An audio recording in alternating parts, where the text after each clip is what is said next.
ابھی ہم چلیں گے سید مبشر احمد ایاز صاحب کے پاس پاکستان، اور سید مبشر ایاز صاحب سے پوچھیں گے کہ وہ ہمیں یہ بتائیں کہ ہم نے پچھلے پروگرامز میں بھی سنا اور بھی مختلف مواقع پہ بات ہوتی ہے کہ حضرت مسیح موعود علیہ الصلوۃ والسلام اسلام کا سب سے زیادہ درد رکھنے والے تھے. تو آپ کی زندگی میں، آپ کے دعوے سے قبل کی زندگی میں، یہ کیونکہ ہے تو یہ پوری آپ کی پوری زندگی پر محیط، آپ کی زندگی کے لمحے لمحے پر وہ درد ہمیں دھڑکتا ہوا صاف محسوس ہوتا ہے، دکھائی دیتا ہے، جو آپ کے دل میں اسلام کی ذبح حالی کو دیکھ کر پیدا ہوتا تھا. لیکن اس درد کے نتیجے میں عملاً حضرت مسیح موعود علیہ الصلوۃ والسلام نے کیا کیا، اس کا عملی اظہار ہمیں کیسے نظر آتا ہے مبشر ایاز صاحب؟ بسم اللہ الرحمن الرحیم. السلام علیکم ورحمۃ اللہ وبرکاتہ. وعلیکم السلام. جی آصف صاحب، اس درد کو جو حضرت مسیح موعود علیہ السلام کے ایک بے قرار دل نے محسوس کیا تھا، اس کی ایک جھلک دیکھنے کے لیے بہت بہتر ہوگا کہ اگر ہم چند لمحوں میں اس پس منظر کو دیکھ لیں کہ جس پس منظر میں یہ ساری کیفیت ہوئی. 19ویں صدی کا یہ جو زمانہ تھا اور یہ سرزمین جہاں سے دین اسلام کے غلبہ اور حضرت محمد مصطفیٰ صلی اللہ علیہ وسلم اور قرآن کریم کی عظمت و حرمت کو چار چاند دکھانے کے لیے اللہ تعالیٰ نے حضور اقدس کو مبعوث فرمانا تھا، ایسے وقت میں اسلام کی کیا حالت ہو رہی تھی. ہندو مذہب ایک اژدہا کی مانند کروٹ لے کر بیدار ہو رہا تھا. اس میں آریہ سماج اور برہمو سماج جیسی دو بڑی نئی تنظیمیں تھیں جنہوں نے اسلام پر اپنی طرف سے بہت زبردست علمی اور اصلاحی وار کرنے شروع کیے تھے. اس مصیبت کے ساتھ ساتھ ایک آندھی اور طوفان کی طرح عیسائی مذہب نے ایسی یلغار کی کہ ہندوستان کی سرزمین پر اسلام سمیت سب کے قدم اکھڑتے ہوئے محسوس ہونے لگے. پادری اور ڈاکٹرز وغیرہ جو تھے وہ ہر قسم کے علمی اور مادی وسائل کے ساتھ مسلح ہو کر ہندوستان میں اترے. لاکھوں کی تعداد میں انہوں نے کتابیں شائع کیں، اور ہندوستان میں جہاں پہلے چند سو کی تعداد میں عیسائی تھے، اب صدی ختم ہونے سے پہلے صرف پروٹسٹنٹ عیسائیوں کی تعداد 10 لاکھ سے زائد ہو چکی تھی. اور عیسائیت قبول کرنے والے عام اور غریب لوگ تو تھے ہی، لیکن اس میں بڑے بڑے رئیس بھی شامل تھے، بڑے بڑے علماء اور حافظ قرآن بھی شامل تھے. اور عیسائیت کی یہی بڑھتی ہوئی ترقی دیکھ کر اب عیسائی پادری جو ہیں وہ جامع مسجد دہلی کو نعوذ باللہ اپنا گرجا بنانے کی سوچنے لگے، اور فخر و غرور یہاں تک پڑا کہ وہ مکہ اور مدینہ میں صلیب گاڑنے کے خواب دیکھنے لگے تھے. ایسے وقت میں جبکہ اسلام ایک مرد بیمار کی طرح ضعیف اور نحیف و نزار ہو رہا تھا، اور اسلام کی ہمدردی رکھنے والے بھی اسلام کو چراغ سحری کی مانند ختم ہوتا دیکھ اور سوچ رہے تھے، عام مسلمانوں کی حالت تو بہت ہی بے چارگی کی تھی. اور جو مسلمان تھے وہ یا تو ہندوستان سے جا چکے تھے، کچھ مسلمان ایسے تھے جنہیں یہاں سے ہجرت کرنے پہ مجبور کر دیا گیا، بڑے مسلمان جو علماء تھے. کچھ علماء نے خاموشی اختیار کر لی. البتہ ایک چھوٹا سا گروہ ضرور تھا علماء کا جو بڑی کمزوری کے ساتھ اس کا مقابلہ کر رہا تھا. ہاں، ہم یہ بھی دیکھتے ہیں کہ علماء کا ایک گروہ ایسا بھی تھا جو بڑی شد و مت سے مناظروں اور علمی مباحثوں میں مصروف تھا، لیکن افسوس یہ ہے کہ ان کا موضوع صرف یہ رہ گیا تھا کہ کوا حلال ہے یا حرام، خدا تعالیٰ جھوٹ بول سکتا ہے یا نہیں، اور ولد زوالین ہے یا ولد دعالین ہے، ہاتھ سینے پر باندھنے والا کافر ہے یا سینے سے نیچے باندھنے والا کافر ہے، شیعہ کافر ہے یا سنی کافر ہے. یہ تو تھی اس وقت کے ہندوستان میں ان علماء کی حالت. ایسی اسلام کی کمزوری اور بے کسی کی حالت میں ہم دیکھتے ہیں کہ حضرت مسیح موعود علیہ السلام کا کیا رد عمل تھا، آپ کے بے قرار دل کا کیا حال تھا. ایک چشمدید راوی کا واقعہ سلسلہ کے لٹریچر میں محفوظ ہے. حضرت مولوی فتح دین صاحب دھرم کوٹی، جو کہ عالم جوانی سے حضرت مسیح موعود علیہ السلام کی صحبت میں رہے اور بڑے ابتدائی زمانے کی وہ بات بیان کرتے ہیں. وہ کہتے ہیں کہ میں حضرت مسیح موعود علیہ السلام کے حضور اکثر ہوا کرتا تھا اور کئی مرتبہ حضور کے پاس ہی رات کو بھی قیام کرتا تھا. ایک مرتبہ میں نے دیکھا کہ آدھی رات کے قریب حضرت صاحب بہت بے قراری سے تڑپ رہے ہیں اور ایک کونے سے دوسرے کونے کی طرف تڑپتے ہوئے چلے جاتے ہیں، جیسے کہ ماہی بے آب تڑپتی ہے، یا کوئی مریض شدت درد کی وجہ سے تڑپ رہا ہوتا ہے. میں اس حالت کو دیکھ کر سخت ڈر گیا اور بہت فکرمند ہوا، اور دل میں کچھ ایسا خوف طاری ہوا کہ اس وقت میں پریشانی میں ہی مبہوت لیٹا رہا، یہاں تک کہ حضرت مسیح موعود علیہ السلام کی وہ حالت جاتی رہی۔ صبح میں نے اس واقعہ کا ذکر کیا کہ رات کو میں نے اس طرح کا نظارہ دیکھا ہے، کیا حضور کو کوئی تکلیف تھی یا درد گردہ وغیرہ کا دورہ تھا؟ آپ نے فرمایا، میاں فتح دین، کیا تم اس وقت جاگتے تھے؟ اصل بات یہ ہے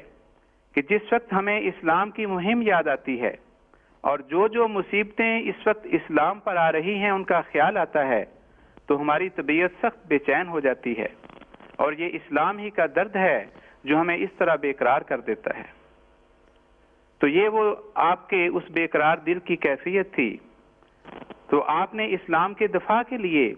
پھر جو سب سے اہم اور ضروری ہتھیار اٹھایا وہ دعا کا ہتھیار تھا۔ ہم آپ کے ابتدائی زمانے سے لے کر آخری سانسوں تک اس وانے پر نظر ڈالیں تو سب سے نمایاں یہی چیز نظر آتی ہے، اور وہ دعائیں جو تھیں وہ سب سے نمایاں یہ دعائیں تھیں صبح و شام کی کہ نور محمدی کا غلبہ جو ہے وہ ساری دنیا پر ہو۔ آپ کی سب سے بڑی خواہش اور تمنا یہی تھی،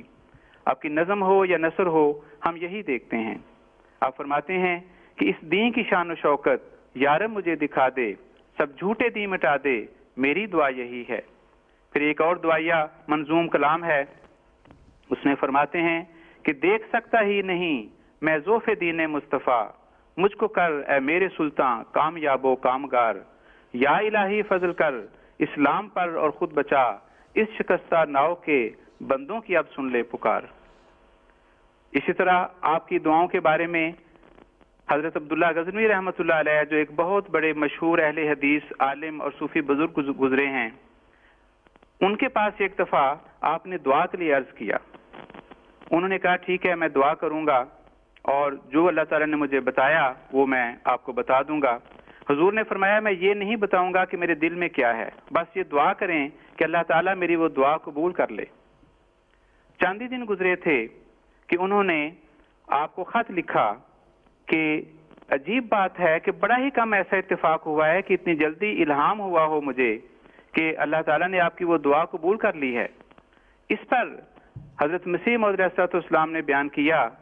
کہ وہ دعا کیا تھی۔ فرماتے ہیں میرا مدعا یہ تھا کہ دین محمدی علیہ السلام روز بروز تنزل میں ہے، خدا اس کا مددگار ہو۔ اسی طرح حضرت صوفی احمد جان، جو ایک مشہور صاحب کشف و الہام صوفی بزرگ تھے، وہ جب ایک دفعہ حج پر جانے لگے تو آپ نے ان کو ایک دعا لکھ کر دی کہ خانہ کعبہ میں خاص اس دعا کو آپ کریں میری طرف سے۔ اس دعا کی 2 سطریں میں بتاتا ہوں کہ وہ دعا کیا تھی۔ آپ اس میں لکھتے ہیں، اے ارحم الراحمین، جس کام کی اشاعت کے لیے تو نے مجھے مامور کیا ہے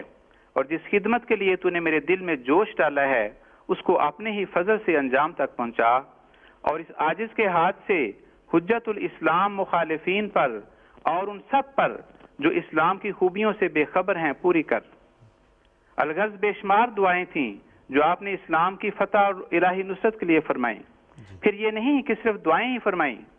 بلکہ آپ نے اسلام اور رسول اللہ صلی اللہ علیہ وسلم کی سچائی اور عظمت ثابت کرنے کے لیے ایک اشتہار جو ہے وہ آپ نے شائع کیا، اور 20,000 کے قریب اردو انگریزی میں وہ چھپوا کر دنیا کے بڑے بڑے پادریوں اور قوم کے پیشواؤں کو رجسٹری کروا کے بھیجا۔ اس وقت کے برطانیہ کے وزیر اعظم اور ممبرز آف پارلیمنٹ کو بھی آپ نے وہ خط بھیجا۔ یہ رجسٹرڈ خط آپ نے اپنے ہاتھ سے ہر ایک لفافے پہ ایڈریس لکھ کے یہ خط بھیجا، اور اس کا مضمون صرف اور صرف یہی تھا کہ اس وقت اسلام سچا مذہب ہے اور آن حضرت صلی اللہ علیہ وسلم خدا تعالیٰ کی طرف سے سچے رسول ہیں۔ ایک طرف یہ دعاؤں اور آسمانی نشانات کا جہاد تھا، اور دوسری طرف ہم دیکھتے ہیں کہ اسلام کا یہ بطل جلیل قلم کی تلوار لے کر میدان میں نکلا، اور اخبارات و رسائل میں اسلام کی صداقت پر مضامین کا ایک سلسلہ شروع کیا، کہیں آریہ سماج کے علماء کے ساتھ، کہیں برہمو سماج کے ساتھ، کہیں عیسائی پادریوں کے ساتھ ایک چومکھی لڑائی تھی جو آپ نے شروع کی، اور علماء کے ساتھ مباحثات کا ایک سلسلہ شروع کیا۔ یہ ایک لمبی تفصیل ہے۔ عیسائیوں کے ہر بڑے پادری کو آپ نے چیلنج دیا اور مناظروں میں انہیں شکست دی، اور پھر دیکھتے ہی دیکھتے ہم نے یہ نظارہ دیکھا کہ آریہ سماج تو ایسی غائب ہوئی کہ اس کے گنتی کے چند ممبران رہ گئے، اور عیسائی مذہب کی ایسی صف لپیٹی گئی کہ وہ جو پورے ہندوستان کو عیسائی بنانے کے خواب دیکھ رہے تھے، اب ان کے اپنے پہلے سے بنے ہوئے عیسائی بھی قائم رکھنے مشکل ہو گئے،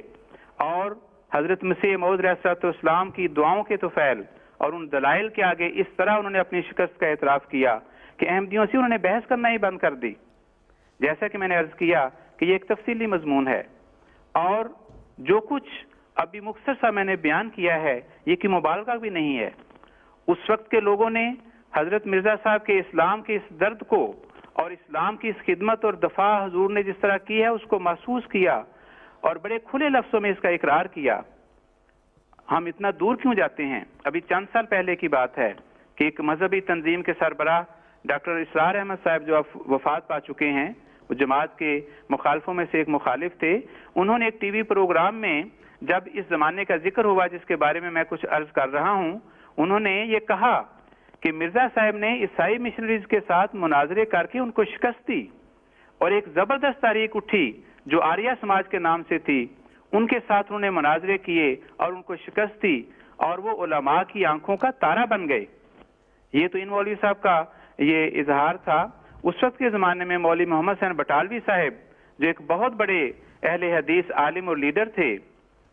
انہوں نے 1884 میں ایک تفصیلی ریویو کرتے ہوئے آپ کا ذکر اور آپ کی کتاب براہین احمدیہ کا ذکر کرتے ہوئے جو فرمایا، میں ایک سطر صرف اس میں سے بتاتا ہوں، یہ تو کئی سو صفحات کا یہ مضمون تھا۔ اس میں وہ لکھتے ہیں، ہماری رائے میں یہ کتاب اس زمانے میں اور موجودہ حالت کی نظر سے ایسی کتاب ہے جس کی نظیر آج تک اسلام میں تالیف نہیں ہوئی۔ پھر ایک اور مسلم اخبار منشور محمدی، اس کے ایڈیٹر مولوی محمد شریف صاحب تھے، انہوں نے یہ لکھا کہ مدت سے ہماری آرزو تھی کہ علماء اہل اسلام سے کوئی حضرت جن کو خدا نے دین کی تائید اور حمایت کی توفیق دی ہے کوئی کتاب ایسی تصنیف کریں جو زمانہ موجودہ کی حالت سے موافق ہو۔ خدا کا شکر ہے کہ یہ آرزو بھی بر آئی، یہ وہی کتاب ہے جس کی تالیف یا تصنیف کی مدت سے ہم کو آرزو تھی۔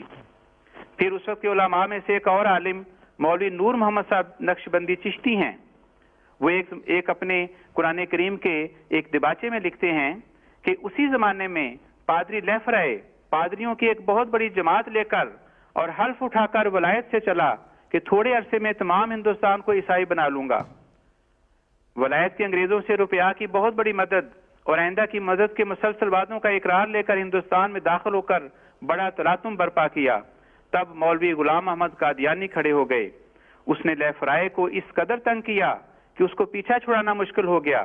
اور اس ترکیب سے اس نے ہندوستان سے لے کر ولایت تک کے تمام پادریوں کو شکست دے دی۔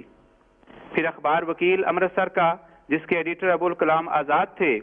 اس میں انہوں نے حضور کی وفات کے اوپر ایک تفصیلی تبصرہ کیا، اس کی 2 سطریں میں پڑھ کے سناتا ہوں۔ اس میں وہ لکھتے ہیں، مرزا صاحب کی اس رفت نے